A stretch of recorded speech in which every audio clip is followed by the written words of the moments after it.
Hey Stampin' friends, Darlene with Darlene Stamps. Thanks for joining me, stopping by and getting some inspiration today. So I'm going to do this Dragonfly Garden. You know, I know they've had dragonflies before on different catalogs and such, but you know, between the wildflowers and some of the sentiments, and because it comes with a punch, I love punches. So this will be our design we're going to make today. So why don't we get started, and I'm just going to jump in because that's what makes it fast and get going. So one of the things I wanted to show you is, so I did some stamping. I've already cut some things out, so I already have those done. Well, I stamped, and do you see how, and I've just ignore these, but to see how the ink didn't match, well, I'm gonna have to practice more. So this little guy, it's easier to see it here. This little guy is supposed to do the wings, right and left. But I have not figured out a way yet. By golly, I'm gonna do that in order to get this to line up. So I'll just show you what I do today in order to get that done. So, but I love punches. There's actually, this is very similar to the butterfly with the double punch, and with the butterfly gala, and there's paper that matches this, and this little guy will actually punch out from the designer series paper the special butterfly or dragonfly. But these are the only two designs of dragonflies that are in this. There's little small ones, but not to match the actual punch. So I'm going to use rich raspberry, and I like the richness of it. It's not quite purple. It's not quite. It's kind of like not quite plum. Anyhow, so and then I've got I've already cut out my pieces, but this measures 5 3/8 by 2 1/8, and then my layer, which is Old Olive, is 5 1/4 by 2. Now I want to show this paper actually comes from a retired ornate garden, so just kind of so you know where that comes from. But one of the things that we want to do is get our ribbon down, but we want to make sure we get our layers right. So I need some weight, and so I did the other one a little different. So this one I can just do that way. Okay. Part of the there's going to be a sneak peek, and a lot of people do it in regards to the new catalog, and so the new one comes out the 1st of June. So just something to think about. If you don't have a demonstrator and you'd like a catalog, let me know, and we will get I say we, it's just me, we'll get that out for you. So let me see here if I can get my angle right. I did this with my other one, and found that I was getting a little too crazy with my glue, and I'm still getting there. All right. Sometimes when all else fails, use snail. Up that around. It's not big enough for a bow, so that's why I'm not doing a bow. So anyhow, just kind of gives it more of a twist, crisscross.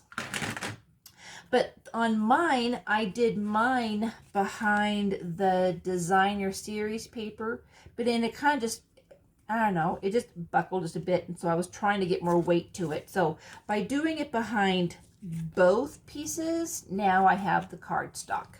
Okay, now I can glue it down.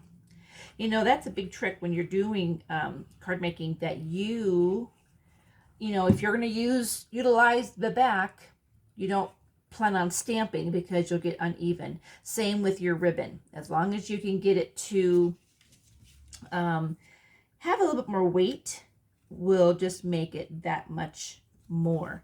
Now, let me just say that you can tell this would probably, and maybe not, but this would probably pop more of my accent color with the Bumblebee. And Bumblebee just had a little bit more of a warm tone versus like Daffodil Delight. Anyhow, but this would have been good, but I didn't have the matching ribbon for this cardstock. All right, so I have already stamped my wildflower. And what I want to show you is with the Bumblebee, which is one of the retiring colors, but this is a blender pin. And you can basically, let's say that you need to do some coloring, but you really don't have the right pad or something. You can literally convert almost any pad into a real nice palette with the blender pin. And then when you're done, you just, and I'll get here just a second and I'll show you. You get a little bit of kind of bang for your buck, because when you're done, you can actually just wipe the ink off and it becomes just like a wet, hold on, get my thought here. It's like a wet pen. So it just allows you some benefits of keeping that wet. So we're just going to move this around so that it comes off clean. And they're really, mine soak up a lot, but it's getting all the way off. This will actually get clean. It really will, honest. It's not getting clean yet. Holy cow. I didn't know I did that much. Okay. Well, there it is. It's getting lighter. Jeeper whiz. Well, you know, here I say it, and it's supposed to. Well, maybe I just soaked that sucker in. Okay, well, here's the here's the concept. This is supposed to get lighter and lighter and lighter and get all this off, but I think it's because my pad is so juicy. Yeah. Okay, so I want to get Old Olive because, oh, wrong one, because I want to do my leaves. I'm going to do my blender pen before I cause myself grief and put my hand in that. Let me just get this out. So this is my blender pens. Now, the reason I color this, oh, let me tell you something real quick. You can double your paper, which you already probably know this, but this is my first stamp. And you see how I had ink on the edge of my stamp, so I got a do-over. But with the blender pens, they are really nice for coloring and getting some extra colors in, but they also allow the multicolor. So for example, I used, when I stamped my wildflower, I did Old Olive, and now I'm using light Old Olive in my blender pen. So what happens is I actually get kind of like a two-tone effect on my coloring. So it kind of, some people, I think of it as therapeutic, because I loved coloring when I was a girl, and my mom and I would color. She'd get one side of the coloring page, I'd get the other side. Hers always looked way better than mine. Anyhow, and I'm going to just sidetrack here just for a second, because I want to put a little bit of the rich raspberry for some deeper colors here. So I'm just going to do little pom-poms of my flowers. and then that'll pull out some of my colors from the card. Anyhow, but I like the blender pins. Some of them, they all come with a light and a dark, so it kind of gives you some nice variations to do that. Okay, so now we can get this glued on, and we are not going to put anything more on it because we already have our ribbon down. Okay, and then we will put our dragonfly on here. Okay, now I generally, when I'm gluing like this and doing a project, I will put a heavy, my punches on there. It kind of keeps that heaviness on there while I can get this done. Oh, look at there. Remember that blender pen? We're trying to get all those colors off. Yeah, so I can still use it. So look at that. So I can get my dragonfly. And of course, all of the ink I took off, now I need more. Holy cow. All right. Well, anyhow, I didn't want to do a lot of coloring just because, you know what? We all know how to color of some degree. Some people are really fantastic in doing it, sometimes professionally. All right.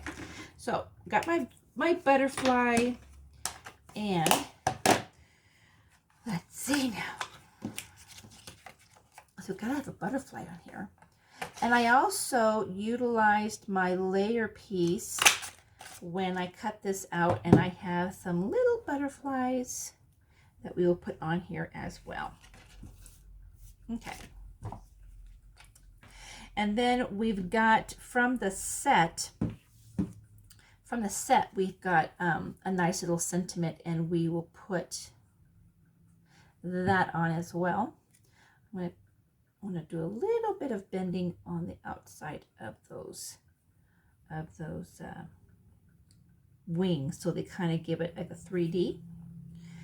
That, and I think it's more for embellishment, you know, to put on the other colors, and brings out the base color in there just a little bit. Oh, let me get my thank you on here. Hold on. Okay. I said.